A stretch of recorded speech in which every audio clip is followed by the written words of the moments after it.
અરે ભાઈ, મન ટાળવાનું છે. શ્રીજી મહારાજે પ્રશ્ન પૂછ્યો, સંતનો અભાવ શાણે કરીને આવે છે તે કહો. આગળ આવ્યો ને કે કયો મોટામાં મોટો દોષ કયો છે, તો ભગવાનને ભગવાનના ભક્તનો અવગુણ લેવો. તે પણ અવગુણ આવે છે કેવી રીતે ભાઈ? આમ અવગુણ ના આવે. આમ તો તમે ગ્રસ્તાશ્રમી હો અને મંદિરે સાંજે આવો, બેસો, ઉઠો, કથા વાર્તા સાંભળો ને પછી ઘરે ચાલે જાય, એમાં અવગુણ ના આવે. પણ જો સંતોની સાથે કોઈ પ્રવાસમાં જોડાવાનું, જાત્રામાં જોડાવાનું હોય અને ત્યાં બધી સંતો તણીતો સઘળી ક્રિયા, ત્યાં ક્રિયા જુઓ, પછી મનમાં એમ થાય કે આ સાધુ કહેવાતા હશે, જુઓ ને નહીં જેવી વાતમાં લાગી જાય તો બગડે કોનું? બગડે કોનું કયો? ગ્રસ્ત જે પોતે જે અવગુણ લે તેનું જ બગડે ને. આવું છે ત્યારે. લેવા દેવા વગરના અમે એક ફેરા જાત્રાએ નીકળેલા ને ક્યાં હતું, આળાપાટા જોડે મહાદેવજી છે, આળાપાટા બધા જાય છે ને રાજસ્થાની, ત્યાં છે. એટલે મેં કીધું કે ભાઈ હવે જુઓ, ત્યાં કંઈ ભોજનની વ્યવસ્થા નહીં થાય, અહીં રસોઈયાને મૂકતા જઈએ. અને આ ભાઈની, રાજસ્થાની ભાઈની રસોઈ હતી, તમે આવીને જમી લેવાય. હજી તો 4 વાગે છે. એટલે મેં કીધું એમાં શું રસોઈ થઈ જાય? એમાં તો 4 વાગે શું, આપણે 8 વાગે પાછા આવી જઈશું, 2-3 કલાક લાગશે ને. બોલો, એમાં એને હરખું ના આવ્યું. હરખું શું કરે ના આવ્યું? આપણે રકમ તો નક્કી કરી હોય કે આટલા રૂપિયા, 11,000 કે 15,000 હતા કે ગ્રસ્ત હશે એમના. પેલા હરિભક્તો રસોઈ આપી, ઠીક, એ સ્વામીને પૈસા આપ્યા જ છે ને, રસોઈ આપણને ક્યાં જરૂર હતી? પણ એને તને હું પેટમાં દુખે છે, પેલાને ભાવના છે તો આપે છે. પેલાને એમ હતું કે આ સંતો અને સંઘને જમાડવાનો લાભ ક્યાંથી મળે? આડાપાટામાં જ સરસ ત્યાં એક ધર્મશાળા હતી, ત્યાં આપી. એમાં ભાઈ વિફર્યા અને એવું બોલ્યા કે આમ છે ને તેમ છે ને, પૈસા લે છે ને આ કરે. આમ અવગુણ આવી જાય. લેવા દેવા પ્રવાસમાં જઈ ત્યારે ખબર પડે, તે સિવાય ના ખબર પડે. પ્રવાસમાં જઈને ત્યારે ખબર પડે, તે સિવાય ના ખબર. વધારે ટચમાં આવે. જો તમને એક વસ્તુ ધ્યાન રાખજો, 2 વસ્તુને કહી શકાય, 2 વ્યક્તિને કહી શકાય, ત્રીજીને ના કહી શકાય. 2 વ્યક્તિ કઈ, એક તો પોતાથી દૂર હોય, એને કંઈ લેવા દેવા ના હોય, તેને 2 ધડક થઈને કહી દે કે તારે આ કરવું જ પડે, ના કરે તો શું? અને આપણે શું લેવા દેવાની સાથે? સાચો જ હોય પણ એ 2 ધડક કહી શકે એને કે નહીં કરે તો એ ભરાશે. આપણે તો કહી દીધું કે ભાઈ તારે આ રીતે કરવાનું છે. અતિ તમારે કોન્ટેક્ટ ન હોય, કાંઈ લેવા દેવા ન હોય તો તમે કહી શકો. અને કાં તો તમારો નજીકનો હોય તેને તમે કહી શકો. એને તમને ખબર જ હોય કે આને કંઈ નહીં થાય, હું આને કહીશ ને તો અવગુણો ભાવ કશું નહીં આવે. અને એક તો દૂરનો હોય, તને મધ્યસ્થ વેચમાં રહેલી વ્યક્તિને કોઈ કહી શકતું નથી. કારણ શું? મનમાં એમ રહ્યા કરે, હારાને કહેશું ને પાછા અવળું પડશે કે સવડું પડશે. કદાચ વાત કરીશું પણ નજીકમાં જ બેસતો હોય એના માટે અવળું પડે તોય શું ને સવડું પડે તોય શું. એ તો કહેશે ભાઈ સ્વામીજી તો કીધું એ પણ કરવું પડે. ત્યારે મૂળદાસનો પ્રસંગ એટલા માટે જ છે ને કે મૂળદાસની કથા આપણે જાણીએ છીએ. પેલી બેન હતી, એને આ કોઈ પૂરેપૂરે સંતાન રહેલું ને, ભાઈ મૂળદાસે જવાબદારી લઈ લીધી કે જા તું કહી દેજે કે આ મૂળદાસનું બાળક છે. તો કે બાપુ એવું ના બની શકે. એ તો બને છે ને કે આ જગત ઢેખારો છે ને, જગતમાં માટીનું ઢેફું હોય ને, તેલથી એ પલળે, ઘીથી એ પલળે, પાણીથી એ પલળે, એ પલળે, પેશાબથી એ પલળે. આ જગત જ એવું છે. પણ મૂળદાસને ઊંધે ગધેડે બેસાડ્યા, લઈ ગામમાં જાત્રા કરાવી, ત્યાં દુઃખ ના લાગ્યું. પણ એનો નજીકનો માણસ હતો, જે ગામધણી હતો, એ સ્વામીની જોડે કાયમી બેસવા આવતો અને એને કંઠી તોડી ત્યારે એને મૂળદાસને બહુ દુઃખ લાગ્યું. ઓહો, બીજા તો ઠીક છે, મને સમજી ન શકે, પણ જે મારી સાથે વર્ષોથી રહે છે અને મારા આચરણને જાણે છે એ મને સમજી ન શક્યો, એનું એને દુઃખ થયું. પહેલાં ગામનું દુઃખ ન થયું, આખા દુનિયાનું દુઃખ ન થયું. અને જ્યારે તમારી સાથે નજીકમાં રહેતા હોય, ખાતા હોય, પીતા હોય, બેસતા હોય, ઉઠતા હોય, બધી ક્રિયાને જાણતા, સઘળી ક્રિયા જાણતા હોય, અને એ જો તમારાથી વિમુખ થાય તો માનવાનું કે એને ક્ષય રોગ થઈ ગયો છે, હવે નહીં મેળવે છે. કેમ?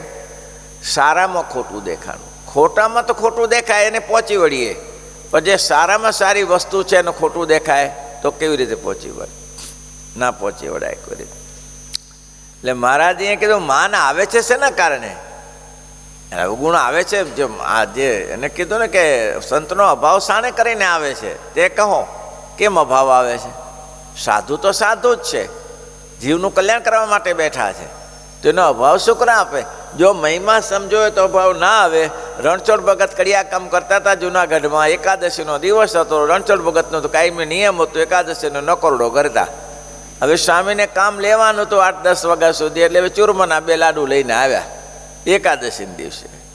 ભગતને કે લેવા ખાઈ લો. ભગત વિચારે ના કરે, ભલે સ્વામી. કેમ? ગુણાતીતાનંદ સ્વામી બાપ મારા માટે જ કરતા હશે, એ કંઈ ખોટું નહીં હોય, કાંઈક હશે એટલે જ કરતા હશે, નહીં તો નકરડો ઉપવાસ કરતા હતા. સ્વામીએ કહ્યું કે તમને સંદેહ ના થયો એકાદશીને દિવસ તમે તો નકોરડી કરો છો. સંદેહ શું થાય? કલ્યાણ તો તમારે કરવાનું છે ને. શું થાય? કલ્યાણ તો તમારે કરવાનું છે ને. તમે ચૂરમાના લાડુ ખવડાવીને કલ્યાણ કરો કે ખવડાવ્યા ઘર કલ્યાણ કરો, કલ્યાણ તમારા હાથમાં છે બાપા. સંશય કરવાનો કોઈ આવો મહાત્મા સમજાઈ જાય પછી એને માન રહે નહીં. સંતનો ભાવ શાણે કરીને આવે તો કે તે કહે છે એનો ઉત્તર પરમેશ્વર કરવા માંડ્યું થયું નહીં. શ્રીજી મહારાજ એનો ઉત્તર કર્યો, જે માન હોય તેને સંતનો ભાવ આવે છે. માની કોઈનું માને નહીં, મર હોય વાલપના વેણ. વાલપના વેણ હોય. ફઈબાએ માન્યું, ફઈબાએ માન્યું, મહારાજ ઓછું કર્યું ફઈબાને માટે. તમે એક પણ ઇતિહાસ બતાવો કે એને શ્રીજી મહારાજ ત્યાં આવ્યા અને એના જીવકોટ કરીને એને પુત્રવધુ હતી એને થોડું ઇન્ટરેસ્ટ પડ્યું એકબીજાને વ્યવહારમાં, અને પછી મહારાજે જીવકોટને તે મળવા ગયા. એને ખબર પડી મહારાજ સંતો વહેલા આવી ગયા, રસોઈ પાણી થઈ ગયા, મહારાજ થોડા મોડા આવ્યા. વાત પ્રસિદ્ધ છે, જાણીતી છે. પછી મહારાજનું સન્માન પૂજાપાઠ માટે આવીને મહારાજે કીધું કે ફઈબા અમારું વચન મનાશે. તો કે તમારું કેમ વચન? હો વચન મનાય. એક શું? મહારાજે કીધું મનાશે. મનાય ને મહારાજ. ત્રીજી વાર કીધું ફઈબા અમારું વચન મનાશે, ત્યારે ફઈબાને લાઈટ થઈ, આમાં લોચો છે. મહારાજ એક સિવાય બધી વસ્તુ મનાશે. એ અભાગણીની વાત ન કરતા, બસ મહારાજ કે અભાગણી નથી, સભાગણી છે, એની જ વાત કરવા માટે આવ્યા છે. તમે સત્સંગી છો, ભગવાનના ભક્ત છો, અમારા નિશ્ચયવાળા છો, તો આ વીચમાં આંટી કાઢી નાખો. મહારાજ કાલે નહીં થાય ને આજે નહીં થાય. મહારાજ કે સારું, તારે અમે નક્કી કરીને આવ્યા છીએ કે મચ્છીઓનું પાણી હરામ કરવું, તે મહારાજ તમારી મરજી. અને મહારાજ નીકળી ગયા. પછી ફઈબા ઘણા વર્ષ અને મહારાજે ઘણા વર્ષ રહ્યા, પણ એક અવગુણ આવી ગયો કે એ મારી વહુને કેમ મેલકોટ જીવકોટને યાદ કેમ મેલાવો કેમ ગયા, એ અવગુણ પછી ફઈબા મહારાજને મળવા ગયા હોય એવો કોઈ સંદેશ નથી. નહીં તો ભગવાન તો દયાળુ છે, મહારાજ તો દયાળુ છે. એવા લોકોના કામ કર્યા છે કે જે આખી જિંદગી વિરુદ્ધ પડ્યા છે એના કામ કર્યા છે. અને એટલા માટે મહારાજ કહેતા ને, શ્રીજી મહારાજ કે અમારે ગરજ છે ભાઈ, ગરજ અમારે છે, જીવને ગરજ નથી. એટલે અમે જીવ શોધી જઈએ છીએ. અલિયા ખાચરને આ ઠેકાણું ના પડ્યું તો શું થયું? અલિયા ખાચરનું નહીં તો ભગવાનની સેવામાં હજરા હજુરી હતા. હવે મુક્તાને સમયે ખાલી નામ ના આપ્યું, તેમાં બાપુ તો બાપુ ના રહ્યા, એમાં કંઈ ને કંઈ થઈ ગયું બોલો. અને સત્સંગમાંથી વિમુખ થઈ ગયા. ના આવ્યા છેલ્લે સુધી ના. મુક્તાન સમય બહુ મહેનત કરી પણ પછી ના ચડે. એક માનની આંટી પડી જાય ને એ ચડે નહીં પછી. અને ચડે તોય મેળ ના બેસે ભાઈ. મેળ બેસે મંગળદાસ જેવું થાય. મંગળદાસને માન આવ્યું. શેનું માન આપ્યું? કે હું શેઠિયો મોટો તો આટલી બધી મોટી જવાબ, મારી સાથે 5-25 માણસો 50 માણસો ફરે, અને ગોપાળાન સ્વામી મને મંગળ કરીને બોલાવે. મંગળ ભાઈ કેવું છે, મંગળ સાહેબ કેવું છે ને, મંગળીઓ. એમાં આંટી પડી ગઈ. ભાઈ ગોપાળાન સ્વામી પછી તો આ લુખો થઈ ગયો. ગયા છે મોટા સંતોને અપરાધ તો નડે, ભલભલાને નડે. મોટાનો અપરાધ રાજા કે રાંકને નડે એટલું ધ્યાન રાખજો. મોટાને દુઃખી નહીં કરવાના. તમારે થતી હોય તો સેવા કરવી, નહીં તો બાપજી આપને થોડું મારે પ્રવૃત્તિ છે રવાના. પણ પરેશાન કરવાનો ધંધો નહીં કરતા, વાદ નહીં લેવાના. મોટાને સામે આમ કરી નાખવું તેમ કાંઈ કરી નાખવું નથી. એ એની રીતે ને તમે તમારી રીતે, એમાં સંતોષ છે. બાકી જો સામે હોડ બાંધશો તો મોટાને સામે કંઈ નહીં ચડે, એ અપરાધ થઈ જશે. મોટાને ઘણાને જોયા છે કે મોટાને સાથે મૌન રાખ્યું તો શું થયું? નિર્વિકારાનંદ શું થયું? નિર્વિકલ્પાનંદનું શું થયું? આ બધા શું થયું હતું? માનને માટે જ ગયા ને ત્યારે શું? એને પ્રશંસા કરે. ભગવદાનંદ કીડી શકી. ભગવદાનંદ સ્વામી સામાન્ય હતા. અરે સરોદો લઈને બેસે ત્યારે, સિતાર સરોદો લઈને બેસે ત્યારે ભલભલા રાજાઓ મહારાજાઓને ગાભા કાઢી નાખે. પણ પ્રેમાનંદ સ્વામીને હાર પહેરાવે એ સહન ના કરી શકે. એ ગાય છે તો હું નથી ગાતો? એટલે ભાઈ તું એ ગા નહીં, એ ગાય ને એમાં શું વાંધો? અને એમાં એક પરાગ કે મને અનુકૂળ નથી મુક્તાન સ્વામીને કીધું. મુક્તાન સ્વામી દયાળુ બાપલા. એટલે મુક્તાન સ્વામી કે હું મહારાજને કહીશ, તમે ચિંતા ન કરતા, આવો સત્સંગમાં રહ્યો, ભજન કરો. હવે સભા થઈ. સભામાં ગાવનું કરી પ્રેમાનંદ સ્વામી કર્યું, મુક્ત બ્રહ્મા ભગવદાનંદે કર્યું. મહારાજ કે વાહ પ્રેમાનંદ વાહ, આવો આવો આવો આવો હાર પહેરાવીએ. મહારાજ કે મુક્તાનંદ સ્વામી કે મહારાજ આ ભગવદાનંદે કીડી શકીએ સારું ગાય. હા હા બરાબર, હા હું જ ન જોયું, હારની તો વાત જ ના કરી. ફેરી વાર મુક્તાનંદ સ્વામીને કહેવું પડ્યું કે મહારાજ ભગવદાનંદ સ્વામીનો સ્વર બહુ સારો છે. હા હા હા બહુ સરસ છે. શું બોલ્યા? શું બોલ્યા? ભગવદાનંદનો સ્વર બહુ સુંદર છે, અપાન વાયુ જેવો. બોલો હવે આને શું કહેવું? કહો હવે પેલો ઊભો ઝાલ્યો જલાય. મહારાજ કે ભારે થઈ. મુક્તાનંદ સ્વામી ગયા ગજબ કર્યો. નીકળ્યા હાલ્યા, એકે સુખી નથી થયો. જે માનમાં ગયા ન તો અલિયો ખાચર સુખી થયો, ન ફૈબા સુખી થઈ, ના આ કોઈ સુખી થયું. એ હાલ્યા પરિણામ શું આવે? કયો શું કહેતો હતો? હા શું નહીં કલ્પના? તો પછી બીજું બોલો છો ને.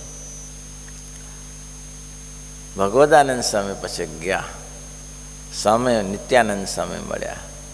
જો નિત્યાનંદ સ્વામી કોઈ સામાન્ય માણસ તો નહોતા ને. નિત્યાનંદ સ્વામીને કહ્યું કે બસ હવે જઈએ છીએ.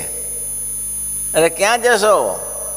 તો કે રાજા મહારાજાને ત્યાં ગાળું કરશું ને રાજાને તો કે એમની ઈચ્છા હોય તો થાય. એમની ઈચ્છા જ છે કે, પણ તમને થયું શું? તમને શું થયું? તો કે થાય શું? મેં આટલું સરસ ગાવણું કર્યું અને મહારાજે એવું કીધું કે ભગવાનને મુક્તાનંદ સ્વામીએ કીધું કે સ્વામી આ ભગવદાનંદ સારું ગાય છે, તે મને હાર આપવો જોઈએ, મને શાબાશી આપવી જોઈએ. એને બદલે એવું કીધું કે મહારાજે સ્વામિનારાયણ ભગવાને તો એવું કીધું કે હા હા ભગવદાનંદનો સ્વર બહુ સારો છે, મારા અપાન વાયુ જેવો છે, એવું કહ્યું. અલ્યા નિત્યાનંદ સ્વામી ગયા, અલ્યા ક્યાં પુરુષોત્તમ, એના અપાન વાયુ છે તે આખું દુનિયા ચાલે છે. એ પુરુષોત્તમને અપાન વાયુ છે તે આખી દુનિયા ચાલે છે. તને એટલો કીધો એ તો તારું મોટું ભાગ્ય છે. આપણા ક્યાં પુરુષોત્તમ નારાયણ, ક્યાં કીડીને ક્યાં કુંજર, હાથીને ને કીડીને મિત્રતા ક્યાં હોય? અલ્યા આપણે આટલું તારા માટે કહ્યું ને એ તો બહુ મહત્વનું છે. બોલો કેવો મહિમા નિત્યાનંદ સ્વામી. ટ્રસ્ટના મસ ન થાય. મહારાજે અપમાન કરી નાખે, 7 દિવસ કાઢી મૂક્યા, પણ એક મહારાજનો મહિમા સમજાય તો મહારાજ કે માન ન રહે. બાકી મહિમા સમજ્યા વગર તો માન છૂટે નહીં ભાઈ હો. અને માન વસ્તુ એવી છે કે અહીંથી કાઢો તો અહીં ચોંટી જાય. તમે પેલું બાંબલાઈનું ગુમરું થતું ખબર તને? પહેલે કોણ એ થતી બાંબલાઈ, તમે નાના નવા છોકરાએ નહીં જોઈએ, જોઈ બાંબલાઈનું ગુમણું થાય. પછી એને લોકો ગરમ ચાવટો હોય ને, જે ખીચડી કાઢવાનો એનો પાછળનો દાંડી હોય ને, એને ગરમ કરીને એ શેકે, મટી જાય. બીજી જગ્યાએ નીકળે, એને શેકે, ત્રીજી જગ્યાએ મૂકે. 7 વાર ડાંભે એટલે શેક કરે અને 7 વાર નીકળે. બોલો 7 વાર ના નીકળે ત્યાં સુધી શાંત ન થાય. એવું છે ત્યારે માન એવું છે. અહીંથી દબાવશો અહીં જઈને ચોંટી જશે, અહીંથી દબાવશો અહીં જઈને ચોંટી જશે. પણ મહારાજ કે કોઈ દિવસ ઠેકાણું ના પડે. સંતનો અભાવ છે. કેમ? જેને માની હોય તેને એવો સ્વભાવ હોય છે, પોતાને વખાણે તેમાં 100 અવગુણ હોય તેને પડ્યા મૂકીને એક ગુણ હોય તે બહુ જ માને. આ એક મહત્વનું છે ભાઈ. તમારી પસંદતા. અને મેં આગળ કહ્યું છે ને, શું કહ્યું? તો ભેંસને ખાણ, માણસને વાહ વાહ વાહ, ભયો ભયો ભયો. શું બાપજી તમે તો આહા હા હા હા. ઘણા ખુશામતિયા હોય અને ખુશામતથી કામ કાઢી લે. ખુશામતથી કામ કાઢી લે ને એને પહેલાં ઓળખી રાખવા કે આ ખુશામતીઓ છે. મોટા સ્વામી તો બહુ મોટા સ્વામી, વારે મોટો આખી દુનિયા ઊભી કરી. ખીચડું તારું પકાવવાનું છે, મોટા સ્વામીને કાંઈ લેવા દેવા નથી. હા, એવું હોય, સમજી રાખવાનું. બહુ અરે એ તો ભજન બહુ કરે છે. ભજન કરે તારા માટે છે કરે છે. ભજન તો બધા પોતપોતાના માટે કરે છે ને. ઓછું કરતું વધારે કરતું હશે. ભજન તો કરવા માટે આ ભજન જ કરે. પણ એવી પ્રશંસા કરીને આમ ગળ્યો કરી નાખે ને, ઢીલો ઢફ જેવો કરી નાખ્યો. પછી જેમ કેમ ઘણી વાર નથી કહેતા, જુઓ પૂછો એને, એ બહુ શાણા છે, એને ખબર જ છે મારી રીત. એને શાણા કીધા એટલે પેલો બોલી ના શકે. કેમ? તો કે આપણે ખરાબ થઈ જશું, હું કંઈક બોલીશ તો. આપણે સારા કીધા ને. આવી રીતે બધી આમ બધું રીતભાત હોય ભાઈ. જાણી રાખો તો સુખી થાવ. જાણી રાખો ને તો તમને ખબર પડે કે આમાં કાંઈ લાભ નથી ભાઈ. પ્રશંસામાં લાભ નથી. ઠીક છે, તુલસીદાસજી એક સરસ લખ્યું છે, આવ નહીં આવકાર નહીં. તુલસીદાસની સૂત્ર નહીં હોય. આવ નહીં આકાર નહીં, જहाँ નહીં મિજમાન તુલસી વાં તુલસીનું. તુલસી વાના જઈએ જે કંચન વર્ષે મેં. એ એવું કરવાની શી જરૂર છે? પરાણે શુકરા જવું પડે? સન્માનથી કોઈ બોલાવતું હોય તો જવાનું, ના નહીં પણ માન નહીં ખાવાનું. પડ્યા મૂકીને કોઈ એક જેવો તેવો એક અવગુણ હોય તેને બહુ માનીને તેનો પ્રથમ તો મન કર્મ વચને કરીને દ્રોહ કરે. અને જે પોતાની પ્રશંસા ન કરે, પોતાને વાહવા ન કરે, લાખો રૂપિયા આપી આવે. વાહવા કરે તો લોકો વાહવા કરે તો લાખો રૂપિયા આપી આવે. ક્યાં આ ગુરુકુળ શરૂ કર્યું ત્યારે પછી મને એક સંતે કીધું કે સ્વામીજી તો કાં એક ભાઈ બતાવું દાનેશ્વર. મેં કીધું તે શું કરવું પડે? હવે અમારે ઘરે તો હતી જ પાછી અહીંયા, કારણ કે સિમેન્ટ નહીં ને પથ્થર નહીં ને કાંઈ નહીં, ચણવું કેવી રીતે એમ. દાતા સારા છે, એ તમે જાઓ તો મદદ કરે, પણ એક વસ્તુ તમારે કરવી પડે, એના ઘરવાળા જોડે બેસવું પડે. મેં કીધું આપણે સાધુ હોય ને ઘરવાળા જોડે કેમ બેસાય? આપણે સાધુને એની ઘરવાળા જોડે, એની ઘરવાળીની પ્રશંસા કરશો તો જ એનાથી પૈસા છૂટશે, નહીં તો નહીં છૂટે. એની ઘરવાળી કહી દે ને કે શું સંતોને રગડાવો છો, આપી દો શું, તો તમને 25 લાખ આપી દેશે. તે દિવસની વાત છે. પણ એની ઘરવાળી રાજી નહીં થાય તો 1 લાખ નહીં આપે. એવું જ થયું. મેં કીધું ના, આ ધંધો આપણો નથી. ગુરુકુળ થવું જ થાય ના થાય, એની ઈચ્છા. ભગવાન બેઠા. આવું તો કેવી રીતે કરાય? કહો. અવગુણ હોય તે બહુ માનીને પ્રથમ તો તેને મન વચન કર્મે કરીને દ્રોહ કરે. મન વચન અને કર્મે કરીને બધી રીતે મનથી ખોટું વિચારે, કર્મ કરે તો એવું જ કરે, બોલે તો એવું જ બોલે. ડફોડ ધક્કમ. હવે મોટા સંતોને આ અપરાધ થયો. વાત બહુ નાની છે પણ સમજવા જેવી છે કે તમારો સ્વાર્થ હોય, વાહવાનો સ્વાર્થ જ કહેવાય. અથવા તો કોઈ તમારે એની પાસેથી લેવું હોય તો બાપજી કરીને. જો એક સરસ વાત યાદ આવી. માણસ શું કરે છે એના માટે. બોટાદ પાસે એક ગામ છે, બોટાદ પાસે. હવે તો ઠાકોરજીની વાડી હતી, 12 વીઘાનું વાડિયું હતું. મને એક જો ગામનું નામ યાદ નથી. 12 વીઘાનું વાડિયું. હવે એટલું બધું શ્રીજી મહારાજ ત્યાં ગયેલા, સ્નાન વિધિ કરેલી અને છતે ત્યાં ઓટલો કરેલો. હવે આવી સરસ જગ્યા અને કિંમતી જગ્યા, અને એક સાધુ સંભાળતા હતા બિચારા. અને નાનું મંદિર હતું, તે મંદિરમાં પૂજા પાઠ કરે અને સાધુ સંભાળે. તો સુખી માણસો, ગમે તેવાની સુખી માણસોને એમ થયું કે આ પડાઈ લેવા જેવી છે વાડી પડાઈ લેવા જેવી છે. અને વચનામૃતના જાણકારી હો, કીર્તનો બોલે.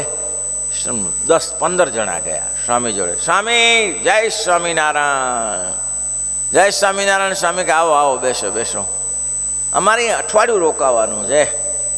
કેમ ભાઈ? ખાવા પીવાનું? અમે બધા સુખિયા છીએ, બધી રસોઈ તમને મળી જાય. એમ ને ભાઈ? પનાભાઈ આજે તમારાથી માલપુઆ અને દૂધપાકની રસોઈ બહુ સરસ, બેસો ત્યારે. બોલો કીર્તન. વાલા રમઝામ કરતા કાન મારે ઘરે આવો રે મારા પૂરા કરવા કોર. એક પૂરું થાય. આજે મારે ઓરડે રે આવ્યા વિનાશી અલબેલ એવા કીર્તનો ઉપાડે. પછી કે બોલો પ્રથમનું 15મું, બોલો 20મું, અને સ્વામી રાજી થઈ જાય. આ હા હા હા ભક્તો ભક્તો હો, આવા ભક્તો તો ક્યારે. અને આજે સ્વામી મોતિયા લાડુ ને ચૂરમાની રસોઈ છે, આ ભાઈ તરફથી છે. 6-7 દિવસ ચાલ્યું હો. શેના માટે આવ્યા હતા? કંઈક કામ માટે આવ્યા હતા, મફત ના આવે એવી. અને સ્વામી તમે તો તમે હો. હા, આ તો સત્સંગ તમારે ત્યાં કરી છે કે બીજે ક્યાં જઈએ અમે? તમારા દરબારમાં આવો સત્સંગ થાય. રાગે રહીને કે સ્વામી આપણે પેલી વાડી છે ને એ વાડીનું સુધારવાની, મહારાજની પ્રસાદીની છે, મહારાજની પ્રસાદીની વાડી છે. એમાં સરસ ચરણારવિંદ પધરાવીએ, સરસ ઓટો થાય, એક સરસ એની પાસે રૂમ બનાવીએ તો કેવું સરસ. સ્વામી સ્વામી કે હા ભાઈ વાત તો તમારી સાચી, પણ પૈસા અમે છીએ ને, અમે છીએ, પૈસા ખર્ચે શું? જાઓ જલાલી ઊભી કરી દઈએ, લોકોનું જાત્રા ધામ બનાવી દઈએ. તો સ્વામી વિચારે કે આવા સત્સંગીઓ તો હોય ત્યારે, હવે પૈસાદાર માણસો છે, રસોઈ નવી નવી આપે છે. સ્વામી કે સારું, ત્યારે સારું કામ ચાલુ કરો તમે, અમે રાજી છીએ, કામ ચાલુ કરો. સ્વામી કામ તો ચાલુ કરીએ પણ થોડો લેખ કરી દેવો પડે. કેમ? કોઈ અમને પૂછે તો ખબર પડે કે અમે કે આ સ્વામી અમને જવાબદારી આપી છે. હા, સ્વામી કહેવાય આવા સત્સંગી ક્યાં, બીજું તો લેખ કરી દે. લેખમાં દસ્તાવેજનો લેખ કરી દીધો. શેનો લેખ કરી દીધો? દસ્તાવેજ મારા બેટાએ કરાવી દીધો. અને જેવો દસ્તાવેજ થયો અને ત્યાંથી ભાગ્યા બધા. બોલો હવે શું? અરે ભાઈ તોબા તોબા. પણ પહેલે શું હતું? એન્ટ્રી પડવાની બાકી રહેતી. હવે આખું આંબો વાડિયું લઈ ગયા અમારા પ્રસાદીનું. બોલો, પણ ના થયું, ગયું પણ. બોલો, પાછું આવ્યું જ નહીં. બોલો કેવા સત્સંગી કહેવાય. તો આ છે નથી, આવા હોય છે ખુશામતિયા. તમારી ખુશામત કરે ત્યારે તમારે સમજી લેવાનું કે કાંઈક હશે, નહીં તો આમથી ખુશામત ના કરે. કાંઈક કાઢવાનું હશે મારી પાસે. કોઈ તમારી ખુશામત લેવા દેવા વગર નહીં કરે ત્યારે સમજી રાખવાનું કે આ ખુશામતિયાથી દૂર રહો. એટલે મારે કે પછી દેહે કરીને દોહો કરે. માટે મનરૂપ દોષ છે. અને માન સમજમાં જ હોય ને ભોળામાં ન હોય એવું ન હોય. ભોળામાં વધારે હોય. હા ભાઈ, માન સમજુમાં હોય અને ભોળામાં, ભોળા તો મારવાના માથાના ફરેલા હોય છે. ખરેખર કહું, એને તો કેવી રીતનું માન આવે છે ખબર નહીં. ડાયાને તો સમજાવી શકાય, પહેલો તો સમજવા તૈયાર ન થાય. મને કેમ ના બોલાયો? દિવસ એમ કહેતા ને ગારાને બોલાવીને આગળ નાખવા પડે. કહો બધામાં ડબોડો, નહીં તો ઉપાધિ કરી નાખે. ઉપાધિ શું કરી નાખે કે તમારે કંઈક જાવ, નહીં આવું. શું નહીં આવું? કોણ આવશે તારે? મને કેમ નતો બોલાયો? આ ભોળાની આવી તકલીફ ભાઈ. શ્રીપતિમ શ્રીધરમ સર્વદે